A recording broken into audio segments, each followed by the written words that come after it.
옛날 옛적 황해도 어느 깊은 산골 마을에 박만복이라는 사내가 살고 있었습니다. 글자라곤 제 이름 석자도 쓸 줄 몰랐지만 키는 장대처럼 컸고 햇볕에 그을린 구릿빛 피부와 투박한 손마디는 그의 성실함을 말해주었지요. 그의 하루는 논밭에서 속골을 베고 고추를 따고 소똥을 치우는 일로 가득했습니다. 그러던 어느 나른한 오후, 만복은 마을 어귀 느티나무 아래에서 막걸리 잔을 기울이는 노인들의 이야기에 귀를 기울이게 되었습니다. 허허, 그 최서방네 아들 말일세. 한양에 과거 보러 갔다가 아주 딴 사람이 돼서 돌아왔다지 뭔가. 그렇고 말고. 한양 물만 한번 마시고 오면 눈이 번쩍 뜨이고 말투부터가 달라진다니까. 맞소. 맞아. 촌구석에서 흙만 파던 놈도 한양 구경 한번 하면 사람이 번듯해진다고 하잖소. 그 말을 들은 만복은 멀뚱히 눈을 껌뻑이며 대화에 불쑥 끼어들었습니다. 예. 정말입니까? 그럼 한양에만 다녀오면 저 같은 놈도 진짜 사람이 될 수 있는 겁니까? 껄껄껄. 이놈아, 사람은 사람이지. 하지만 한양에 다녀오면 세상을 보는 눈이 달라지고 어깨를 쫙 펴고 살 수 있게 된다. 이 말이다. 그래. 너처럼 멍청한 삽살개 같은 놈도 한양 물맛을 한번 봐야 사람 대접을 받는단 말이다.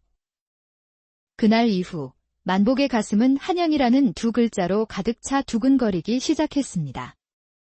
그날 밤 만복은 초가집 차가운 방바닥에 누워 밤새 뒤척였습니다.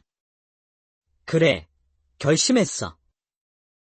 기필코 한양에 다녀와야겠다. 이대로 평생 소똥이나 치다가 무식한 촌놈으로 늙어 죽을 수는 없지. 한양에만 다녀오면 나도 사람 구실하며 살 수 있을 거야.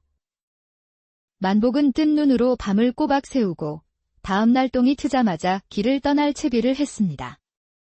장롱 깊숙이 넣어뒀던 해진 두루마기 하나를 꺼내 걸치고 머리에는 낡은 띠를 동여맸지요.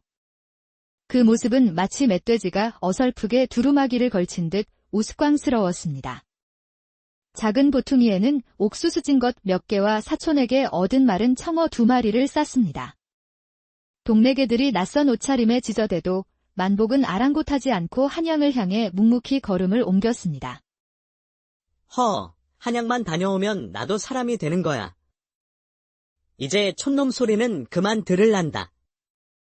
길은 멀고 발은 부르텄지만 그의 마음만은 벌써 한양의 번화한 거리를 누비고 있었죠. 길에서 만난 길손들과 어울려 언덕을 넘고 개울을 건너며 밤이면 주막집 처마 밑에서 새우잠을 잤습니다.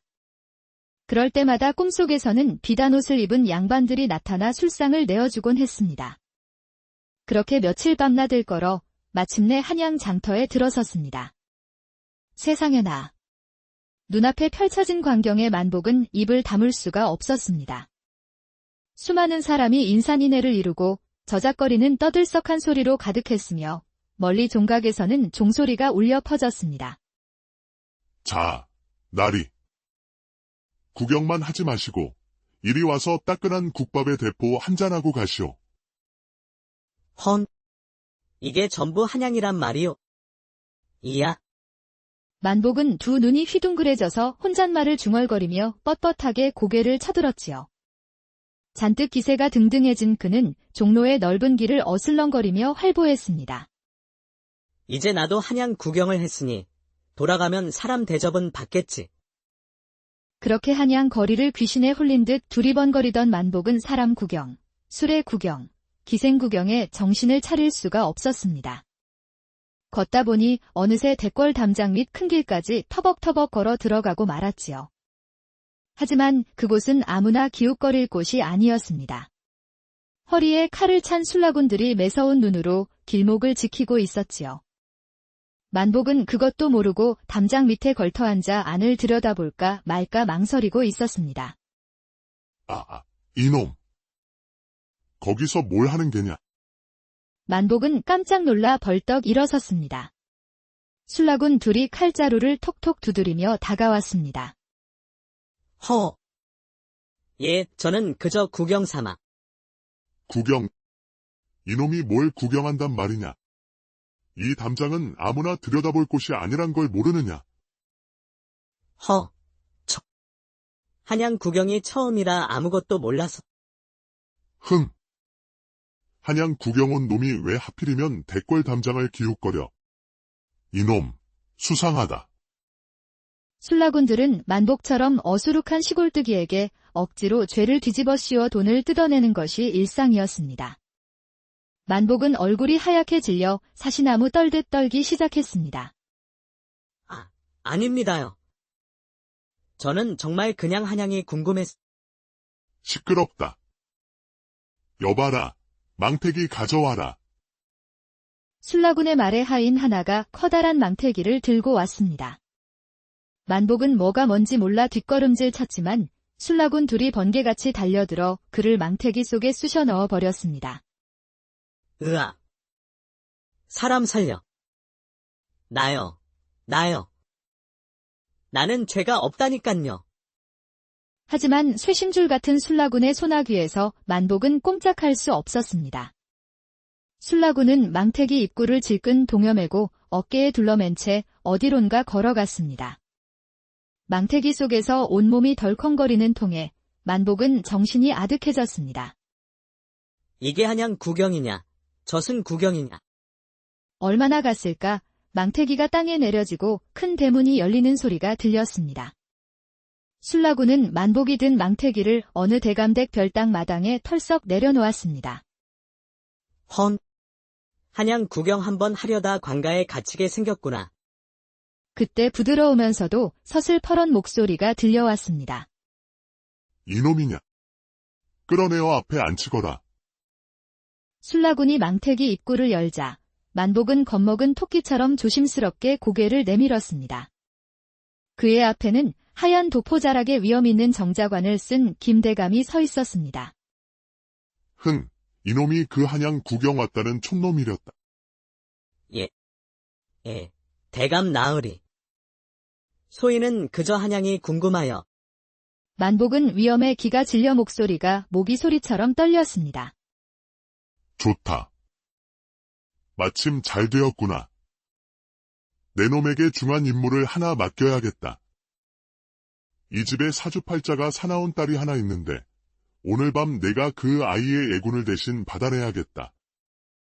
이것 또한 내 복인 줄 알 거라. 그렇게 만복은 영문도 모른 채 대감집 별당의 작은 방으로 끌려 들어갔습니다. 희미한 등잔불이 비치는 방구석에 덩그러니 앉혀진 만복은 그저 무릎만 부여잡고 덜덜 떨고 있었지요. 그때 방문이 사르르 열리더니 하얀 비단 치마 저고리를 입은 고운 여인이 조심스럽게 들어왔습니다. 초승달 같은 눈썹, 맑은 눈매. 그림처럼 고운 얼굴이었지만 두 눈에는 깊은 시름과 함께 눈물이 그렁그렁 맺혀 있었습니다. 만복은 얼떨결에 그 여인, 연희 아가씨와 눈이 마주쳤습니다.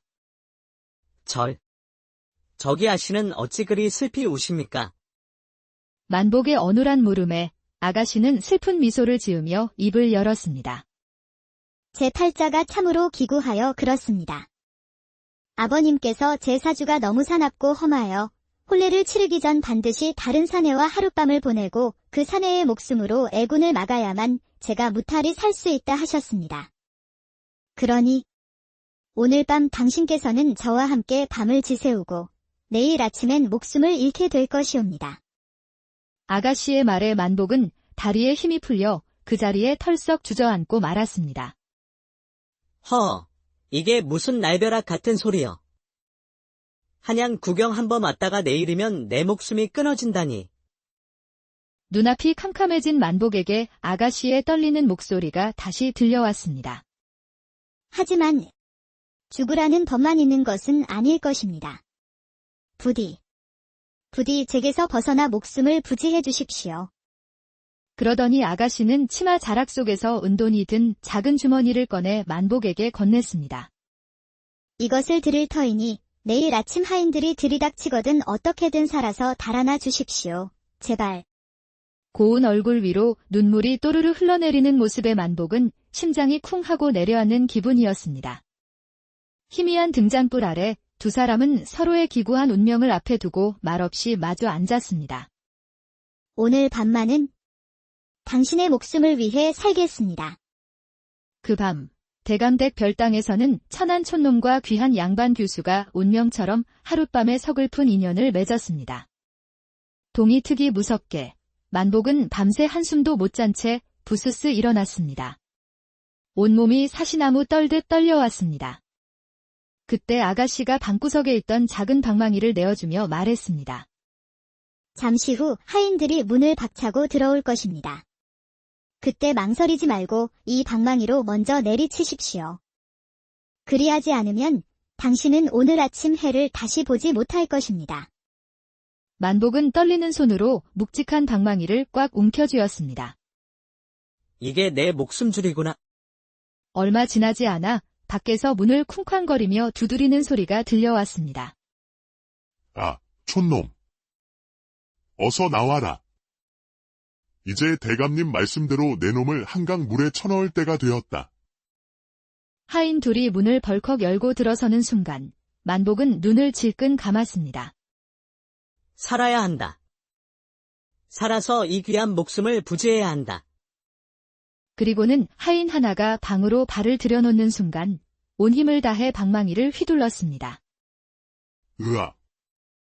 방망이는 정확히 하인의 이마를 가격했고 하인은 비명과 함께 뒤로 낮아빠졌습니다. 그 소리에 놀란 다른 하인이 달려들자 만복은 다시 한번 방망이를 휘둘렀습니다. 끄아. 방 안은 순식간에 아수라장이 되었고 다른 하인들은 겁에 질려 달아나기 바빴습니다. 만복은 그 틈을 타 방문을 뛰쳐나갔습니다. 대문을 향해 내달리는데 행랑채에서 몽둥이를 든 하인 서넛이 또 우르르 몰려왔습니다. 으라차.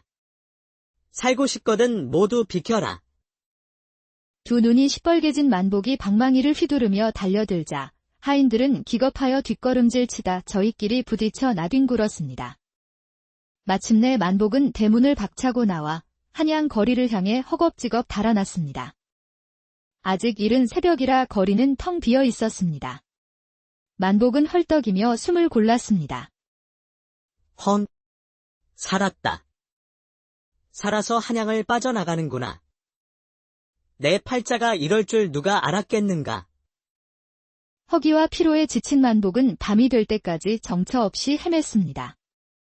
그러다 저 멀리 작은 기와집에서 희미한 불빛과 함께 구수한 밥 짓는 냄새가 새어나오는 것을 보았습니다. 만복은 에라 모르겠다 하는 심정으로 담을 넘어 조심스럽게 안으로 들어갔습니다. 놀랍게도 방 안에는 김이 모락모락 나는 흰쌀밥과 국, 나물이 가득 차려진 밥상이 놓여 있었습니다. 아이고, 이게 웬 떡이냐. 만복은 두 손으로 밥을 움켜쥐고 우걱우걱 입에 쑤셔 넣었습니다.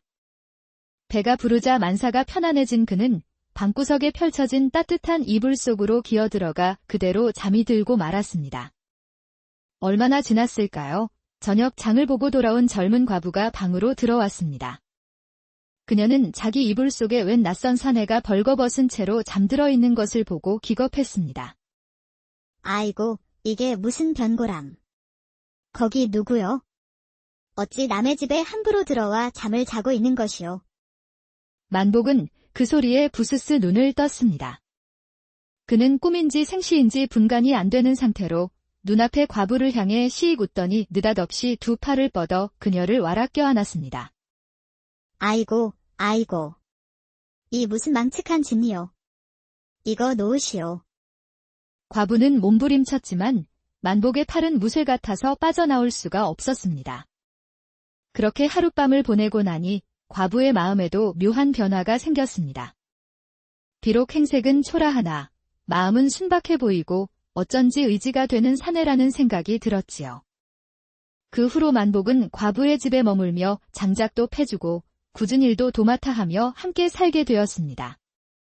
동네 사람들이 수군거렸지만 과부는 홀로 외롭게 살던 처지에 든든한 사내가 곁을 지켜주니 오히려 마음이 놓였습니다.